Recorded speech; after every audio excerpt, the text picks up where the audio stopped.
want to look at Galatians 5. Listen to these words. You, my brothers, were called to be free, but do not use your freedom to indulge the sinful nature. Rather, serve one another in love. The entire law is summarized by a single command. Love your neighbor as yourself. If you keep on biting and devouring each other, watch out, or you will be destroyed by each other. Now, what you have here is Paul describing two very different relational lifestyles, for us, marriage lifestyles. First is the lifestyle of the kingdom of self, characterized by Paul with these words, indulging the sinful nature. Now think with me, help me here.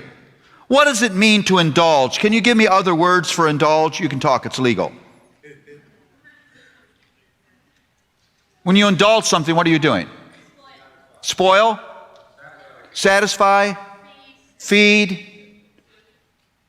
Great words. The word I tend to like the most is the word feed. If I'm at the local Chinese buffet, which is my first mistake, and I'm indulging my appetite, you know that I'm not having one plate.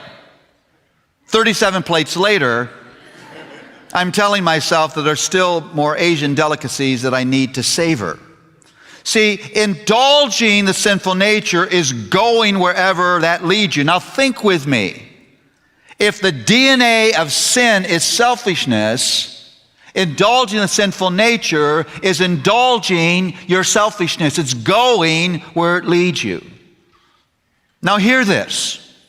Because sin is still inside of all of us, we're going to think things that we shouldn't think. We're going to desire things that we shouldn't desire. We're going to feel dangerous emotions. If you want to destroy your marriage, go wherever your thoughts lead you. Go wherever your desires lead you. Go wherever your emotions lead you. See, the fact of the matter is, there are moments when you must not indulge those emotions. You must not verbalize those thoughts. You must not go where your desires lead you. Hear this principle. A good marriage is a good marriage because people in that marriage say no. But not no to one another, no to themselves. I will not speak these thoughts because they're destructive. I will not indulge these emotions because they'll create harm. I will not follow this pathway of desire. Now you say, how do I do that? Well, God knew that your need was so great that it was not enough to forgive you. He's literally unzipped you and got inside of you by His Holy Spirit. So the powerful Spirit of God now lives inside of you. Now unto Him who's able to do exceedingly more than anything we could ask or imagine, according to His power that is at work where? Within us. So I now have been given the power of the Spirit of God, divine power, to say no to those emotions, to say no to those desires, to say no to those thoughts, and go in a much better direction. Let me ask you the question. Where last week in your marriage did you need to say no to you and you didn't? You let emotions carry you away.